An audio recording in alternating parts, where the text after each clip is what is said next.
Story 1. My big brother used to have an imaginary brother, and he would always play with him, but sometimes he would say, "Stop, leave me alone," or, "No, I don't want to go to my room to play." My mom would ask him, "What's going on?" And he would say, "He won't leave me alone." Of course, my mom had no idea what he was talking about and thought it was just him being a kid with an imaginary friend. Well, a day after my brother's birthday, he had these balloons. And keep in mind, my brother is just a little kid, and he's obviously not tall, so he couldn't reach the plates, knives, forks, etc. It was around 11 p.m., and my mom heard the balloons pop, so she went outside, and my brother looked really scared. So my mom asked him, "What's happened? Did you pop the balloons?" And my brother said, freaking out, no, it was him, pointing to his imaginary friend that my mom obviously couldn't see.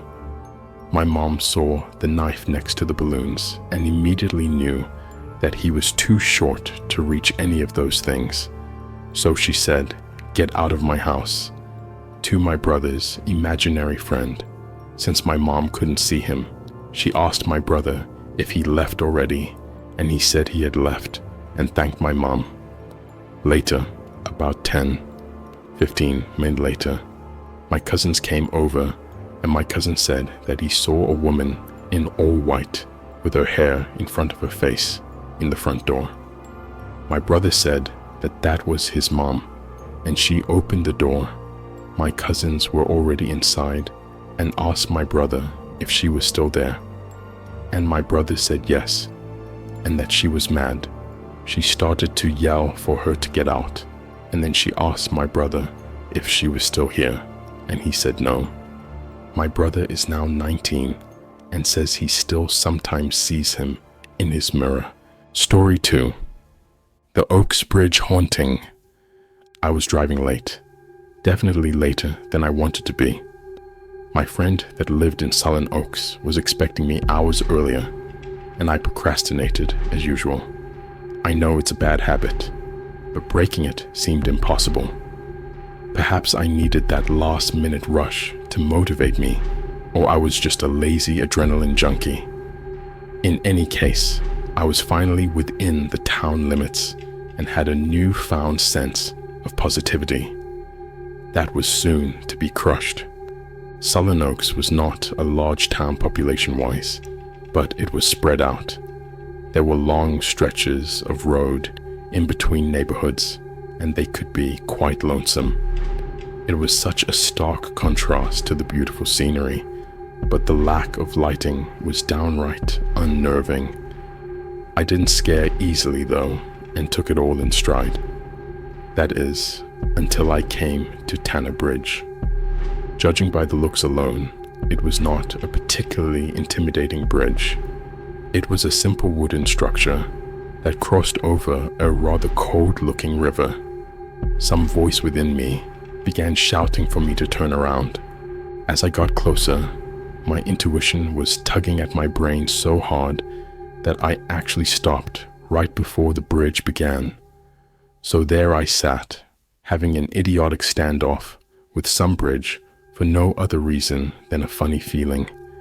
I kept scanning for any sign of danger or anything to explain this sense of foreboding. Nothing indicated why I shouldn't cross, and so I scolded myself for being childish and stepped on the gas. Around a quarter of the way in, my car began to sputter.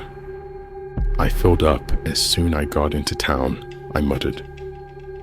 Checking my tank showed that I had plenty of gas. The car faded quickly and soon came to a dead stop. In denial, I tried turning the key 5 times, but the engine showed no sign of life. "Engine failure?" I queried aloud. Luckily for me, my dad was a mechanic, and I could figure out the problem from taking a quick look. It was always a joy when my guy friends were clueless about a car issue. Then this little girl like me came along and fixed the problem. Anyone can learn cars if they want to, my dad always told me. I smiled inwardly at his words, despite my unease with the situation. With flashlight in hand, I exited the car and took a look under the hood. After checking over everything, I was shocked to find no signs of an issue. I just tuned everything up, so there was no logical reason it would up and die like this. Exhaling slowly, I went back into the car and got my phone out to call my friend when my radio suddenly crackled to life. The hissing of the static made me jump, and I dropped my phone into that irritating space between the seats and the console. Damn. Lost to the abyss. I began messing with the knobs on the radio to turn it off, but nothing worked. There shouldn't be any power to it. Should there? Feeling thoroughly creeped out, I jammed my hand into the space where my phone fell and began to feel around. Just as I was starting to get a hold of my phone, a voice came over the radio. "Where is she?" It was the voice of some woman I'd never heard before. The spacious echo of her voice instantly sent a shiver through me. She sounded sad and desperate, but even more so, she sounded unearthly. There was no way to properly explain it, but I immediately sensed that she didn't belong. And just as quickly as the strange things were happening, they stopped. I sat in a moment of silence with my phone in hand. After collecting myself, I called my friend and let her know that I was having car trouble. "Oh no, do you know what's wrong with it?" "I have no idea. The engine just died, but everything looks fine." "Huh, weird. If you don't know what's wrong, I doubt anyone else will. I'll come get you. Where are you at?" "Tanner Bridge." There was a pause that concerned me. "Is something wrong with that? Hello?" The line was dead. "Okay, don't freak out. Just some weird electrical disturb." At this, the sound of a loud splash demanded my attention. It wasn't a large frog or something like that. It had to be a good-sized rock, or maybe even... "Stop! Don't do that," I said aloud. Then again, if someone did jump off the bridge, shouldn't I check that they're okay? Fighting against my better instincts, I flung my door open and aimed my flashlight at the river below. I scanned for a ripple in the water to indicate the source of the splash, but the water was eerily calm. "What the hell's going on with this place?" I murmured. Then I heard something that froze me dead in my tracks. No dot, dot, dot. IT couldn't be. It was the sound of a baby crying. At first, I thought it was coming from below the bridge, so I darted my flashlight around the surface. There was absolutely nothing to see.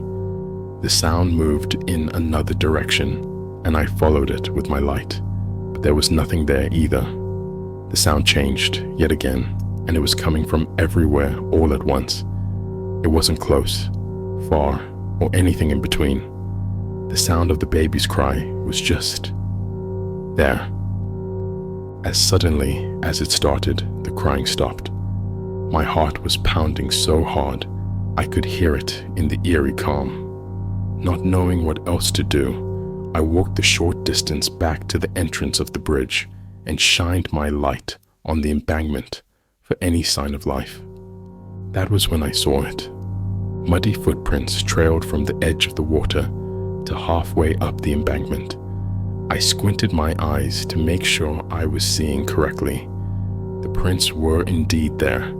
Even stranger was the fact that they were fresh and it hadn't been raining. Then before my very eyes, I saw something I truly couldn't believe. A new footprint appeared in the mud, as if an invisible foot had pressed into it. No dot, dot, dot, dot, FR eking dot, dot, way, I whispered in awe. Another print appeared, followed by another, making its way towards me. Screw this. I turned on my heels back to my car. That's when the wailing started. Wheeze, my baby. The awful, forlorn voice was the same woman I heard on my radio. This time, it was coming from behind me and much louder. The woman was panicked, pleading desperately. Her volume intensified, and by the time I dove into my car, the disembodied voice was screaming, "Help me! Where is she? Where's my baby?" I locked my doors, crawled into the back seat, and pulled a blanket over my head. The woman's voice approached the car, and I was trembling with fear. "Don't come in. Don't come in. Don't come in." Just as the woman's shrieking rose to a fever pitch, it faded away. Daring to peek out from my blanket, I saw that there was nothing at my window. I sat up and tried to catch my breath. Once I was breathing normally again, I got into the front seat and tried calling my friend again. My friend was apparently ahead of the game. Blinding lights forced me to hold my hand up in defense. I opened the door with one hand and stepped out. "It's me, come on," my friend shouted from her car. As soon as I heard her voice, I bolted across the bridge. The sound of my shoes reverberating off the wood was a form of catharsis, making each step further away from the horror behind me. Or so I thought.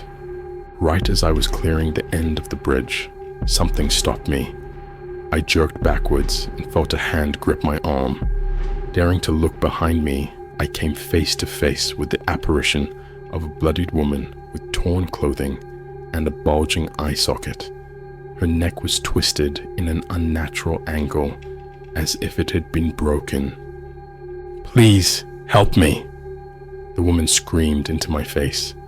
I was paralyzed with fear, only able to marvel at her piercing, dead eyes. Another hand pulled me in the other direction, and I came to as my friend freed me from the woman's grasp.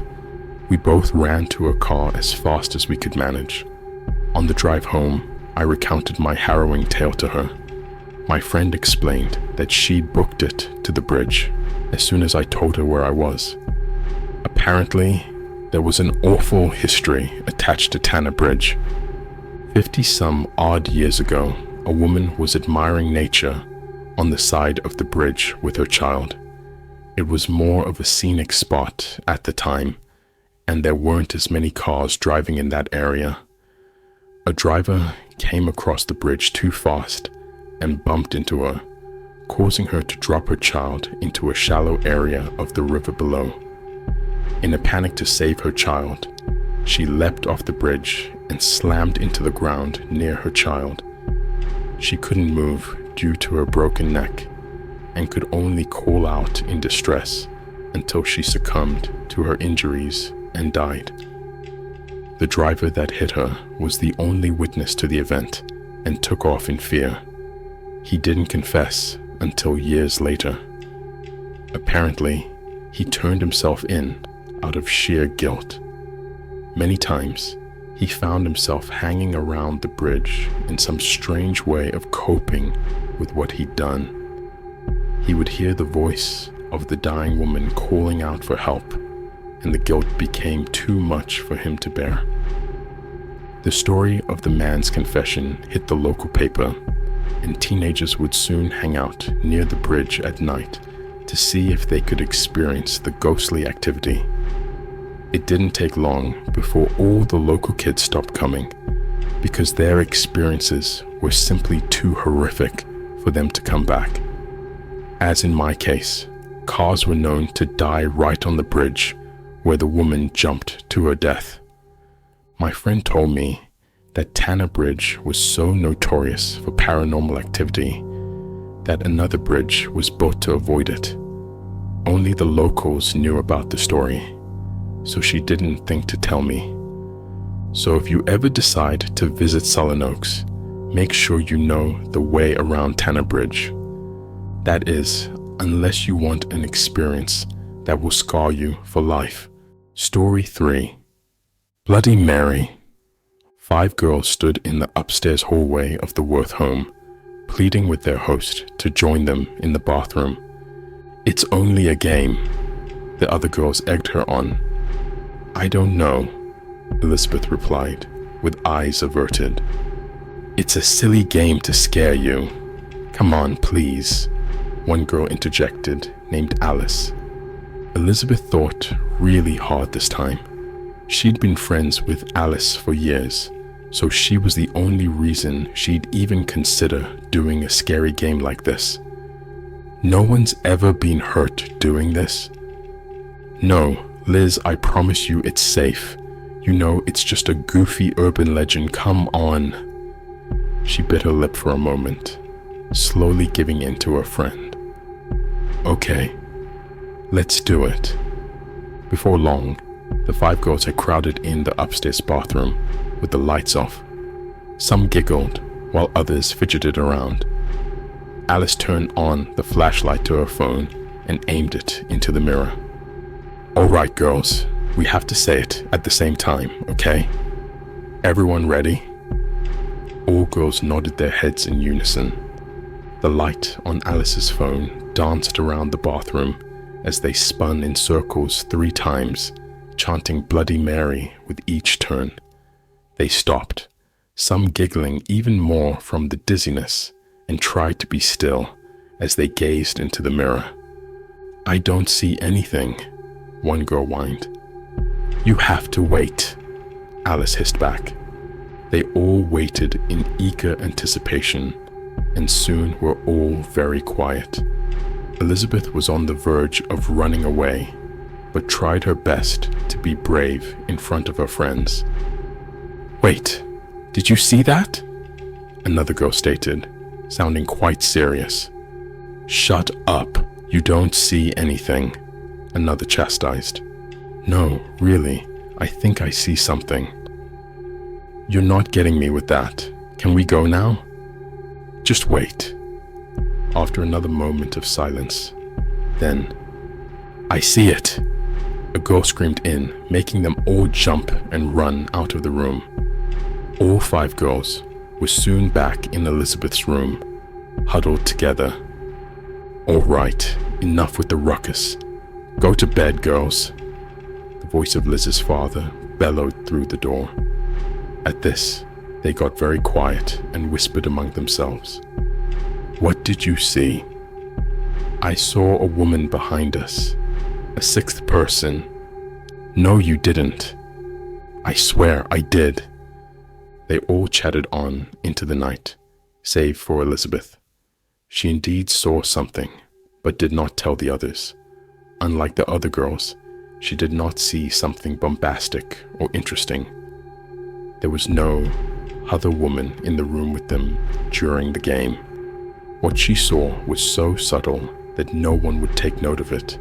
Right before the other girl screamed and ran out of the bathroom, she was focused on her own reflection. Scared as she was, she only focused on her sullen, terrified face. And that was when she first saw her reflection doing something that she wasn't. Whatever the other thing in the mirror was, it was smiling back at her. In the upcoming days, their shared hysteria was a popular topic, among other things. Yet, Liz remained quiet, as she had been avoiding her own reflection during this time. It was only for a brief moment, but she knew whatever looked like her in the mirror wasn't her. After a week, the incident slowly slipped out of her mind, and she chalked it up to being caught up in the moment. So she started using mirrors, as she couldn't avoid them forever anyway. While brushing her hair in the bathroom, the lights flickered and she took a deep breath. Everything appeared normal, so she continued brushing her hair until her reflection began acting of its own volition. Stunned, she watched in silence as her reflection actually stepped out of view, so that she no longer had a reflection at all.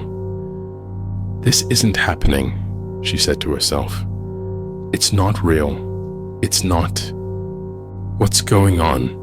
A voice startled her from the hallway. "Everything all right, Liz?" Her father was peeking in through the crack of the door. "Yeah, I'm fine. Just talking to myself." "Okay, weirdo." He chuckled and went about his way. She looked back to see that her reflection was normal again, as if it just snapped back into place. For the next 2 weeks, Elizabeth couldn't see her reflection without something strange happening.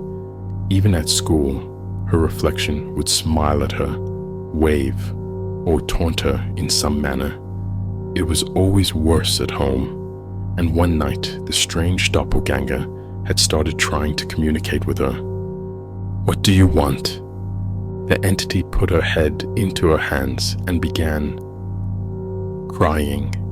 Elizabeth watched in confusion, as this thing had only terrorized her so far, and now it was crying. Maybe it was some poor spirit that was trapped, somehow. "Did something happen to you?" Her reflection did not respond, but she saw something forming in its hands. Soon its hands were covered in a red substance, and the reflection lifted her head to reveal blood trickling from its eyes. She suppressed a scream, and her doppelganger began writing on the mirror with its blood-soaked fingertips. "Bloody Mary, Bloody Mary, Bloody Mary" was written across the mirror now. "Please, leave me alone," she yelled, not caring if her parents heard. It shook its head, then wrote even more. "You asked for it," it wrote. "No." The door banging made her jump, and her father's voice called from outside the door. "Liz, what's wrong?" "It's okay. I slipped, that's all." "Are you all right? Can you open the door?" To keep her father from worrying anymore, she unlocked the door and turned back to the mirror. See that everything was normal once again. Her father put his hand on her shoulder and looked at her intently.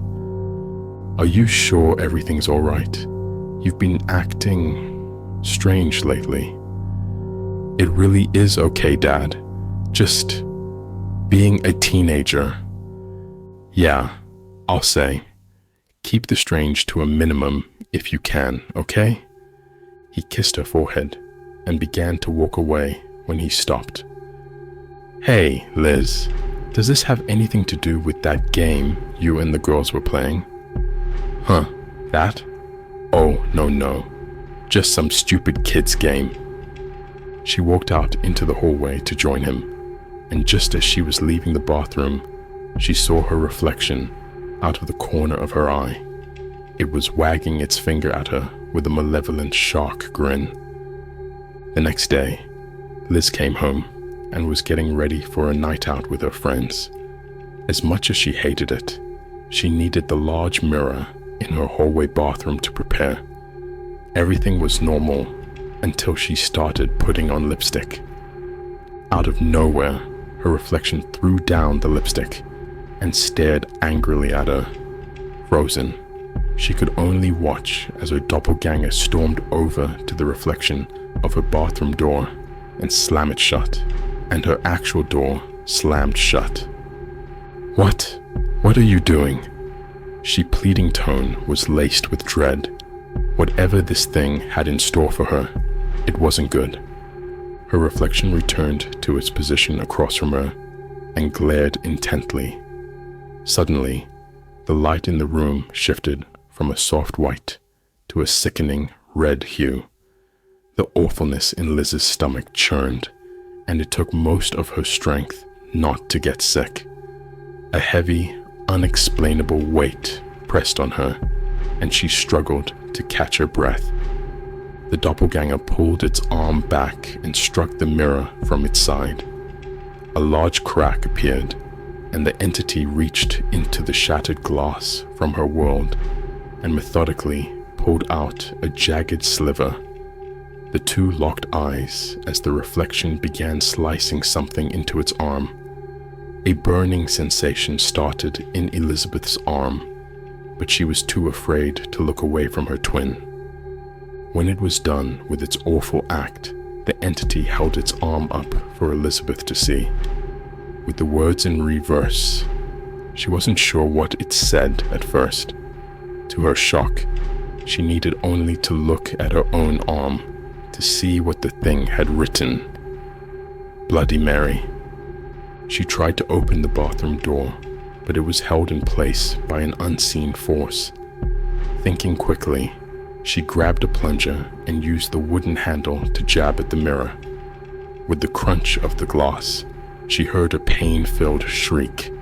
She quickly began destroying the rest of the mirror and was finally able to open the door again. Out in the hallway, it felt like a completely different space. It wasn't heavy or oppressive, and she could breathe normally again. Once she regained her composure, she knew what she had to do. Going out to her father's shed, she retrieved his hammer and spent the next 20 minutes destroying every mirror in her home. Her parents came home hours later to find her asleep in her bed from exhaustion. Before even waking her, they saw the words carved on her arm and were immediately distressed. Elizabeth tried to make up a story about why she did it, knowing they would never believe. They could tell she was lying and questioned her relentlessly until she told them the truth. Seeing that she was being truthful about something so impossible, they had her evaluated at a nearby psyche ward. She felt betrayed, being punished for telling the truth. Yet, Elizabeth's strange demise did not end there. The young girl was actually relieved after she arrived at the psychiatric hospital, as she realized that there would be no mirrors available for patient safety. She thought it actually may be the only solution to her dilemma, yet she could not account for the darkness of man. A new orderly had started his job there, one who reveled in messing with other people's minds. This deviant learned of Elizabeth's story and her strange fear, and so had an easy way to get a reaction out of her. While the poor girl slept under heavy medication, he put a small mirror in her cell. He watched and waited for her to wake up. His phone, ready to live, streamed the entire sick act. While making others miserable was a hobby of his, being internet famous was even more important. This was the perfect storm for him to achieve both of his goals. Yet, he could not have prepared himself for what happened that day. The entire event was caught on his phone as he never stopped the live stream. The watchers of the video detailed a young girl in her cell waking up to a mirror in front of her. She began screaming at the sight, yelling for someone to get it out of her cell. The laughs of the orderly could be heard, followed by the awful comments degrading the poor girl, as they were unaware of the girl's condition. Others commented for the orderly to stop, understanding that this was not an ordinary girl. The orderly responded only with jokes and scoffs, callous as he was. That is, until things got out of hand. In the video, the young girl could be seen levitating off the ground with no explanation. The orderly and audience replied in a state of shock and awe, and that the girl dropped to the ground. The orderly dashed to the poor girl's cell, swearing the entire way there. His focus was no longer on speaking to his audience, as he realized that he may have cost himself his job and the safety of his patient. He arrived at the girl's cell and dropped his phone as he tended to Elizabeth. Somehow, the phone landed so that the rest of the events could be seen. It was strangely convenient, and many speculate that the whole incident was staged. Yet, police reports would state otherwise. As the orderly tended to the girl, a form began to appear in the mirror. A red haze began to glow as a woman came into view. The red light caught the attention of the orderly, and he gasped in shock at the sight. The woman had long, flowing black hair and blood streaming from her eyes. "Who are you?" the man screamed, his eyes bulging out in terror. "Oh, I think you know," the woman replied, and went into peals of dark, horrible laughter. The laughter went on for an uncomfortable amount of time when the woman let out a shrieking, awful scream. The mirror exploded into shards of glass, and the orderly turned to shield himself with his arm. When it was over, the orderly looked back in disbelief and mumbled to himself. It was silent for a moment. Then the patient stood up behind the orderly, who was completely unaware. The girl's hair covered most of her face, and all that could be seen was a devious grin and the glint of something sharp in her hand. Comments flooded the video for the orderly to look behind him, but they could only watch on in horror. Without warning, the patient grabbed the orderly from behind and pulled his head back. She then dragged a jagged piece of glass across his throat, soaking him in his own blood. The last moments of the video saw the orderly drop to the ground dead as the female patient quietly exited the cell. The video was quickly taken down, as it was no longer a form of entertainment, but evidence of a horrible event.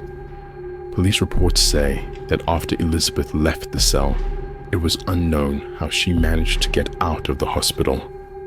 With all the security monitors, she was never revealed exiting the ward or the building. The door to her cell opened that last time, as if by some invisible force. Even stranger was after the police did a sweep of the psyche ward. In the staffing area was a small bathroom with a mirror. The bloody shard of glass that killed the orderly was found resting on the sink, and the mirror was at a strange angle, as if it had been disturbed. To this day, Elizabeth has never been seen again. Story 4. This was one of my first paranormal experiences. I was about 8 or 9.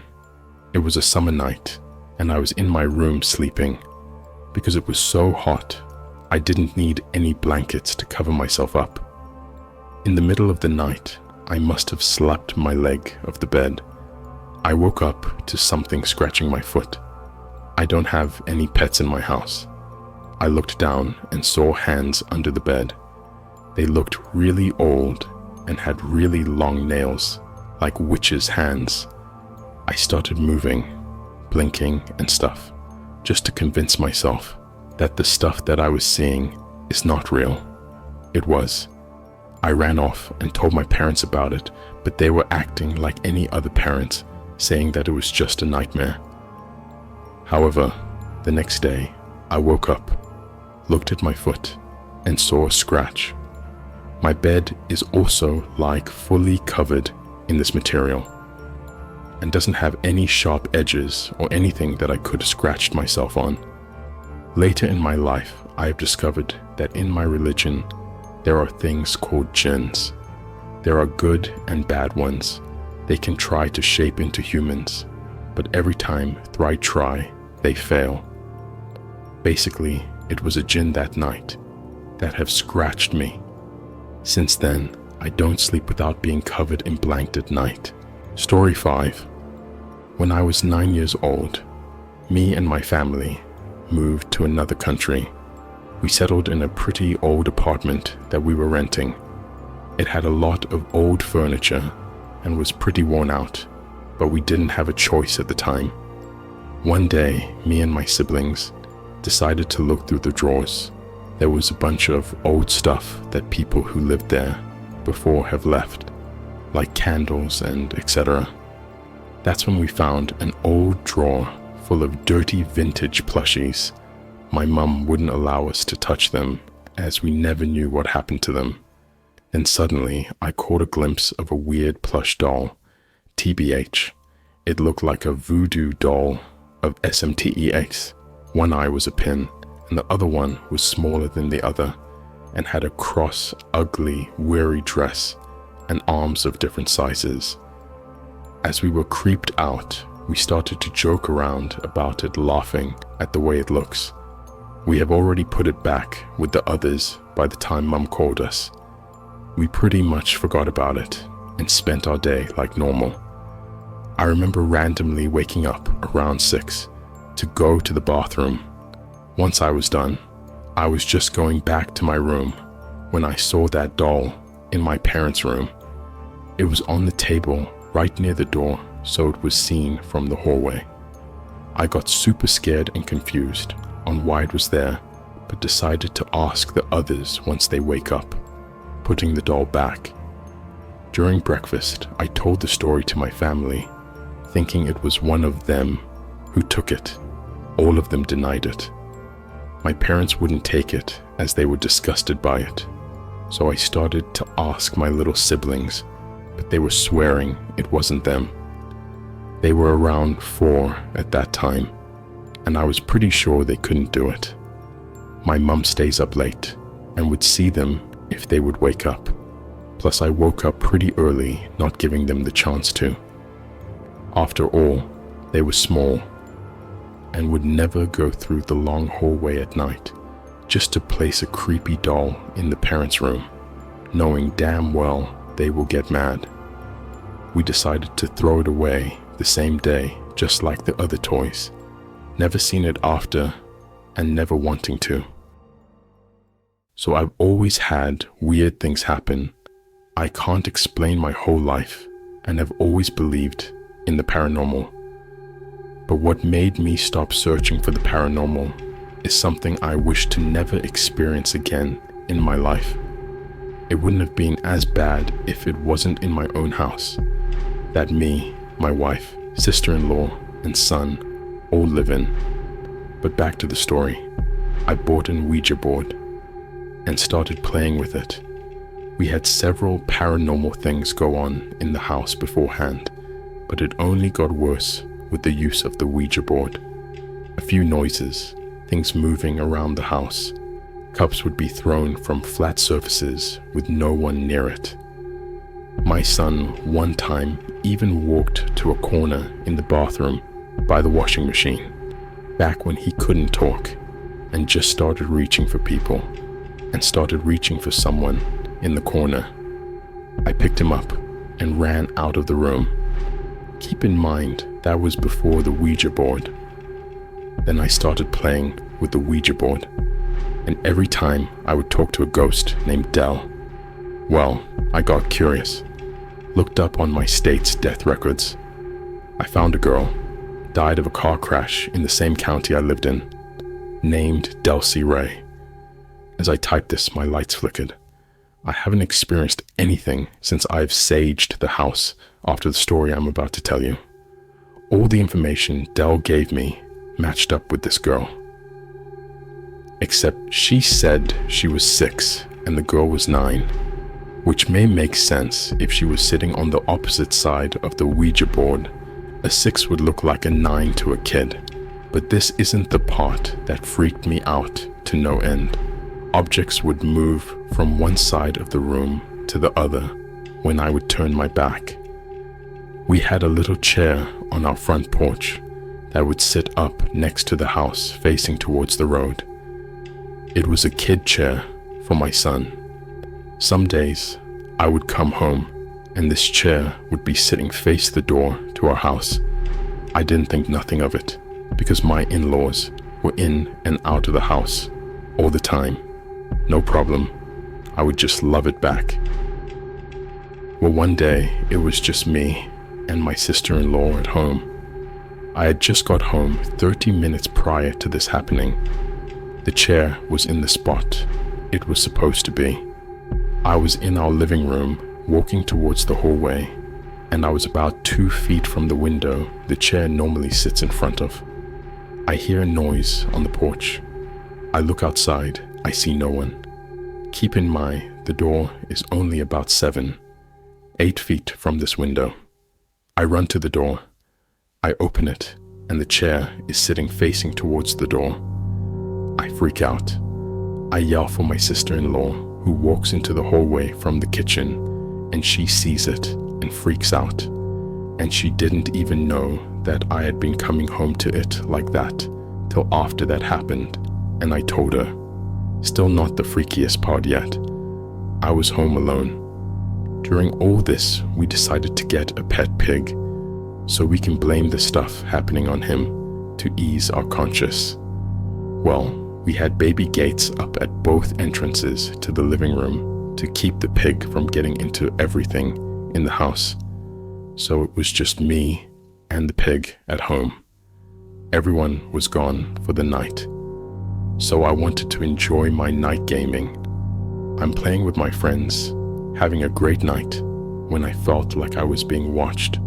So I turn around to see a girl pale white, not see-through, long black hair, black eyes peeking around the doorway, reaching for the baby gate to open it. It instantly dashed around the doorway. I screamed no to the top of my lungs, my friends freaking out through my headset. They thought I was being robbed. I told one to come over right now, and I stayed pinned against the TV watching both entrances to the living room until they got there. And the next day, we saged the house, and I vowed to never play the Ouija board in my own house ever again. And if I ever did play it, I would sage myself and my house every time. And that was only some of the things that had happened. There's a lot more that I left out, but putting them all would be way too much. But that's the gist of the story, of how I stopped seeking the paranormal. Story 7. Once when I was around 5 or 6, I was sitting with my family on the couch, and it turned night, and I had fallen asleep on the couch. Everyone got up to go to their rooms and sleep. They all left me there, and our house was pretty basic. 2-story long halls here and there, you know. Anyway, I woke up all alone, and the only light on was the lamp by the TV. I got up feeling confused, holding my teddy bear. As to be clear, I was thinking, where did everyone go? I walked past the upstairs fridge, taking a cup and pouring water into my small cup, spilling a little. I saw something run by me in the corner of my eye. I thought it was one of my older brothers or sibling, and I blurted at the thing, "Where's Mama?" I got no response and looked over to the hallway, and no one was there. My eyes widened, and I stopped pouring my water to walk over there and see what was going on. I headed over to my older sister's room and saw a big black figure with white eyes hovering over her. The figure cracked its neck to look at and I froze. It walked away from her and hovered over the ground to me. I thought I was imagining it because her room was pitch black. She doesn't sleep with a nightlight. It finally reached me and looked down to me, turning its head what seemed to be 360. I started tearing up, but I couldn't cry. My brother, who has woken up to get a cup of water, saw me looking up at the frame of the door, but for him, there was no creature. He walked toward me, and I took my eyes off the thing to look at him, and when I looked back, it was gone. He picked me up, asking what's wrong, and once I was out of that zone, I started crying like crazy. My parents woke up. I slept with them, and the next day, it never happened again. I still think about it sometimes. What do you think, and what would you have done? Keep in mind, you would be 5 or 6.